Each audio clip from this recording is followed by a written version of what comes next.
மக்களே இந்த ஒரு பதிவில் நம்ம என்ன பார்க்க போகிறோம்னா அண்ணாமலைன்னு ஒருத்தர் இருக்கார்ல அவர் தான் செய்ய போகிற அந்த வீடியோவில். எதுக்கு தெரியுமா?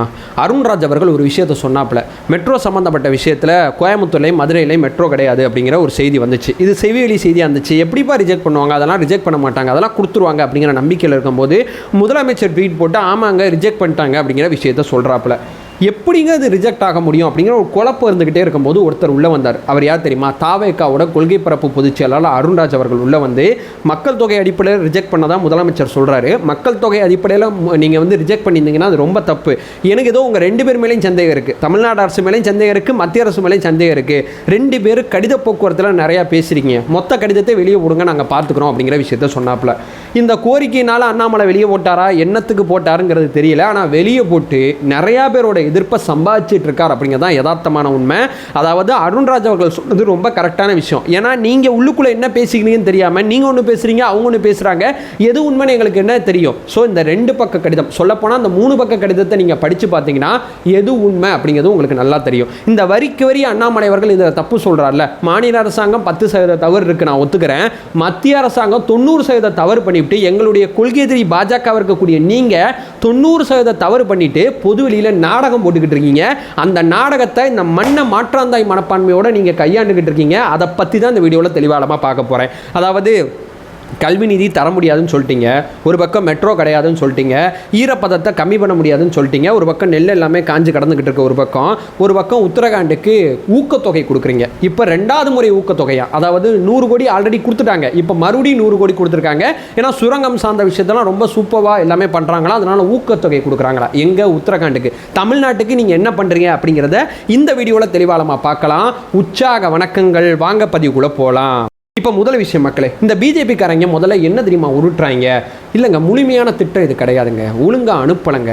சில விஷயங்கள்லாம் இருக்குது. மெட்ரோனா டீட்டெயில் ரிப்போர்ட்டை வச்சு மட்டும் முடிவு பண்ண முடியாது, அதில் வேறு சில டேர்ம்ஸ் அண்ட் கண்டிஷன்லாம் நமக்கு புரியாது இல்லை, அதெல்லாம் வாய்க்கு வந்து அடிச்சு விட்றாங்க.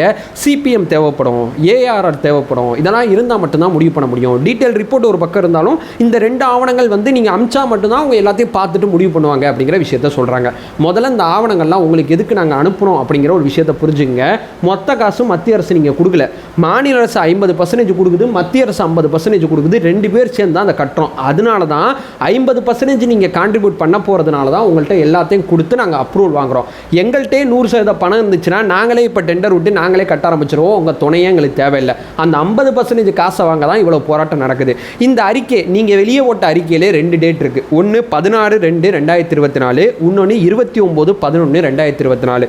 இந்த 16/2/2024 டீட்டெயில் ரிப்போர்ட்டை இங்கேருந்து அனுப்புகிறாங்க. இங்கே பாருங்கள், ஒரு 900 பக்கம் இருக்குன்னு சொல்கிறாங்க, 800-900 பக்கம் இருக்குன்னு சொல்கிறாங்க. டீட்டெயில் ரிப்போர்ட்டை அனுப்பிச்சிடுறாங்க.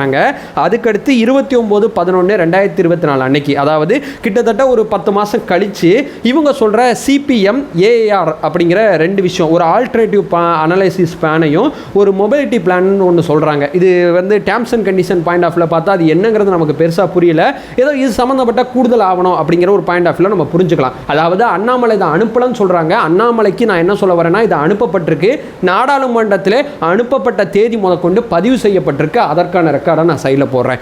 ஆல்ரெடி டீட்டெயில் பிளானும் அனுப்பிச்சாச்சு, நீங்கள் கேட்ட கூடுதல் ஆவணங்களையும் அனுப்பிச்சாச்சு. இது எல்லாத்தையும் பார்த்துட்டு நீங்கள் எப்போ தெரியுமா முடிவெடுக்கிறீங்க? நான் சொல்கிறது 2ஆம் மாதம், அதுக்கடுத்து அனுப்பிச்ச 11ஆம் மாதத்தை கூட விட்டுறேன்.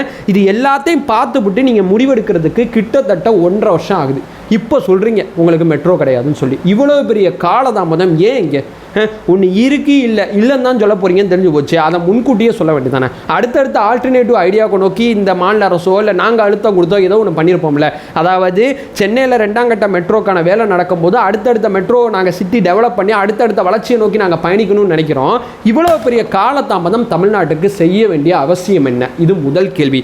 நீங்கள் சொல்கிற கூடுதல் ஆவணம் அத்தனையுமே சப்மிட் செய்யப்பட்டு தான் இந்த பிளான் ரிஜெக்ட் செய்யப்பட்டிருக்கு அப்படிங்கிறத நம்ம ஆழமாக தெளிவாக புரிஞ்சுக்கணும். ஸோ இது மொதல் பாயிண்ட்டாக வச்சுக்கலாம். இப்போ 2வது, சரி இந்த பிளான்லாம் ரிஜெக்ட் பண்ணலங்க, மறுபடியும் இந்த பிளானை வந்து நீங்கள் கரெக்டாக எல்லாத்தையும் பண்ணி அனுப்பிச்சிங்கன்னா மறுபடியும் அப்ரூவ் பண்ணுவாங்க அப்படிங்கிற விஷயத்த சொல்கிறீங்க.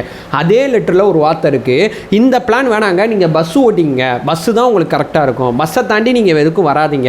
ஏன்னா கம்பேரிட்டிவ்லி நம்ம செக் பண்ணும்போது பஸ் போக்குவரத்து இது கரெக்டாக மேனேஜ் பண்ணிடும் அப்படிங்கிற ஒரு விஷயத்த சொல்கிறீங்க.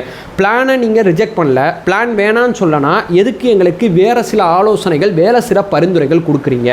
அப்போது உங்கள் ஊருக்கு மெட்ரோ செட் ஆகாது, பஸ்ஸில் போய்க்க, பஸ்ஸில் வந்துக்க, இதானே உங்கள் அஜெண்டா, இதை நோக்கி தானே போகிறீங்க. மறுபடியும் மெட்ரோக்கு நாங்கள் அப்ளை பண்ணால் நீங்கள் மறுபடியும் என்ன சொல்லுவீங்க, மெட்ரோ நான் முன்னாடியே ரிஜெக்ட் பண்ணிட்டேன், பஸ்ஸை வச்சு பொழைச்சிக்கன்னு தானே சொல்லுவீங்க. ஸோ நீங்கள் பிளானை ரிஜெக்ட் பண்ணிட்டீங்க, சொல்லப்போனால் அந்த பிளானை ரத்து பண்ணிட்டீங்க.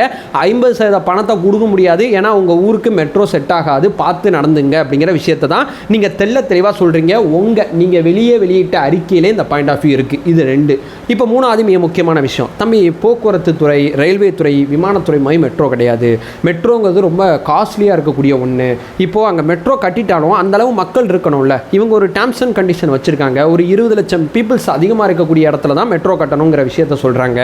அப்போ பார்த்தா 2011 சென்சஸ் அடிப்படையில் பார்த்தா மதுரையும் 20 லட்சத்தை தாண்டல அந்த சமயத்தில். இந்த பக்கம் வந்து கோயம்புத்தூரும் தாண்டல.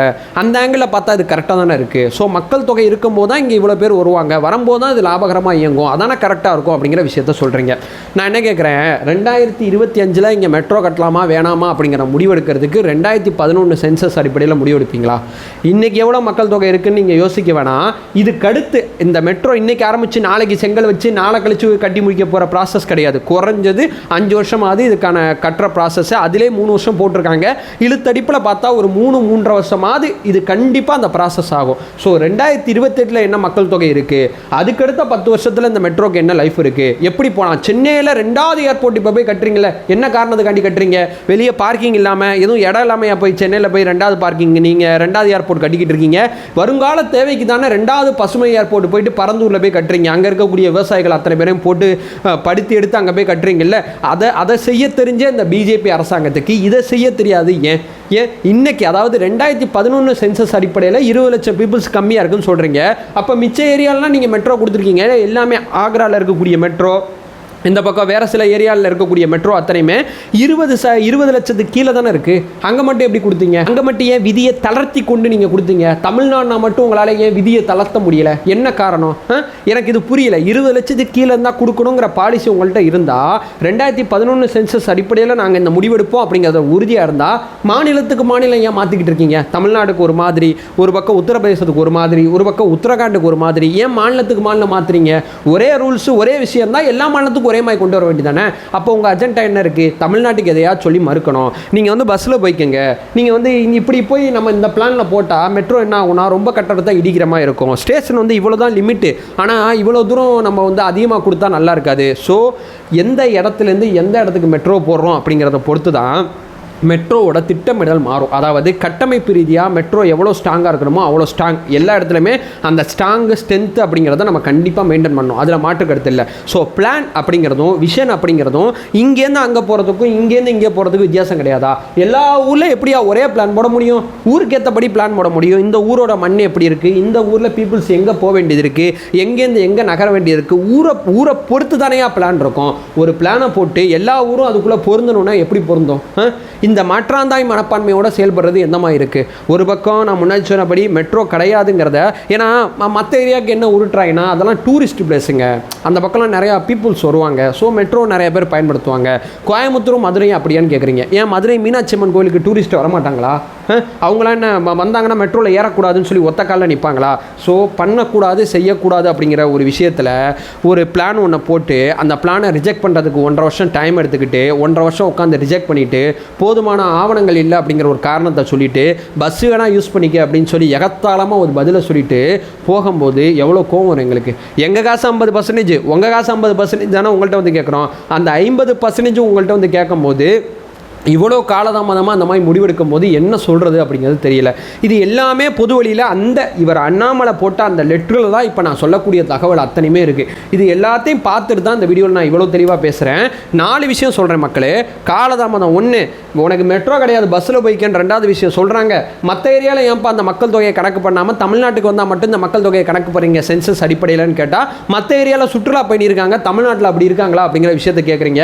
எப்போ வருங்காலத்தில் எவ்வளோ மக்கள் தொகை இருக்கும், எவ்வளோ பேர் இதை பயன்படுத்துவாங்க, அப்படித்தானே நம்ம பார்க்கணும். நீங்கள் 2011 சென்சஸ் அடிப்படையிலேயே 2026 இருக்கக்கூடிய திட்டமிடலை பண்ணிக்கிட்டு இருந்தால் எந்த அளவு சரியாக இருக்கும் அப்படிங்கிற கொஸ்டின் கேட்டால் நியாயமான பதில் இப்போ வரைக்கும் இல்லை. ஸோ நான் மறுபடியும் சொன்னேன், வீடியோ ஆரம்பத்தில் சொன்னபடி சென்னைக்கு 2வது ஏர்போர்ட் தேவைப்படுற தீவிரம் காட்டுற நீங்கள் ஏன் கோயம்புத்தூருக்கும் அதே பக்கம் மதுரைக்கும் வருங்காலங்களில் மெட்ரோ தேவைப்படும், அங்கே பீப்புள்ஸ் பயன்படுத்துறதுக்கு நிறையா இருக்கும், இதில் பிளானில் எதுவும் சின்ன சின்ன தப்பு இருக்கா, கரெக்ஷன் பண்ணி எப்படி மக்களுக்கு இந்த சேவையை கொடுக்கலாம் அப்படிங்கிறத ஏன் ஒரு அரசாங்கம் யோசிக்கணும்.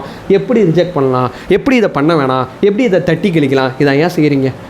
வீடியோ ஆரம்பத்தில் சொன்னபடி மறுபடியும் சொல்கிறேன், பிஜேபி எதிர்ப்பு இந்த மண்ணில் பிஜேபி தான் உருவாக்குதே தவிர இங்கே வேறு யாரும் உருவாக்குறது இல்லை. ஒரு பக்கம் உத்தரகாண்டுக்கு ஊக்கத்தொகை, இந்த பக்கம் திரும்பி பார்த்தா தமிழகத்துக்கு மெட்ரோ கிடையாது, இப்போ ஈரப்பதத்துக்கு அனுமதி கிடையாது அப்படிங்கிற ஒரு செய்தி வந்துக்கிட்டு இருக்கு. ஒரு பக்கம் ஆளுநருக்கு ஆதரவாக தீர்ப்பு வாங்கிட்டீங்க, இந்த பக்கம் திரும்பி பார்த்தீங்கன்னா கல்வி நிதி தரமாட்டேன் அப்படின்னு சொல்லி ஒத்த காலில் நிற்கிறீங்க. ஸோ திரும்பி பார்க்குற பக்கம் முழுக்க தமிழ்நாட்டுக்கு விரோதமான பல விஷயத்தை செஞ்சுவிட்டு தமிழ்நாட்டில் தாமரை மலரும்னா எப்படியா மலரும்? இந்த மண் இந்த மக்களுக்கான நலனா நீங்கள் என்ன செஞ்சீங்க? என்னைக்கு நீங்கள் மக்களாக பார்க்காம வாக்காளர்களாக பார்த்தீங்களோ அன்னைக்கே தோற்று போயிட்டீங்க. ஒருபோதும் சொல்கிறேன், தமிழக மக்களாக பாருங்கள், தமிழக வாக்காளராக பார்த்தீங்கன்னா எலெக்ஷனுக்கப்போ நீங்கள் பண்ணுற அந்த விஷயங்கள் இருக்குல்ல, அந்த அஜெண்டா வேலை இருக்குது பார்த்தீங்களா, அந்த அஜெண்டா வேலை மூலமாக அம்பலப்பட்டு போவீங்க. ஏன்னா தமிழக மக்களாக பார்க்காம வாக்காளர்களாக பார்த்து கொண்டு இருக்கிறீர்கள். அதனால தான் இந்த மாதிரி அம்பலப்பட்டு போகிறீங்க. அதை சொல்லிட்டு இந்த வீடியோ நான் என் பண்ணிக்கிறேன். நம்ம சேனலை ஃபர்தராக ஃபாலோ பண்ணிங்கன்னா பொலிட்டிக்கல் சார்ந்து, மிக முக்கியமாக டிவிக்கு சார்ந்து ஏராளமான விஷயங்கள் நம்ம பார்த்துக்கிட்டு இருக்கோம். நம்மளோட ஒரே நோக்கம் அறியாமை அகற்ற வேண்டும், அறியாமை அகற்றப்பட வேண்டும். Thank you so much.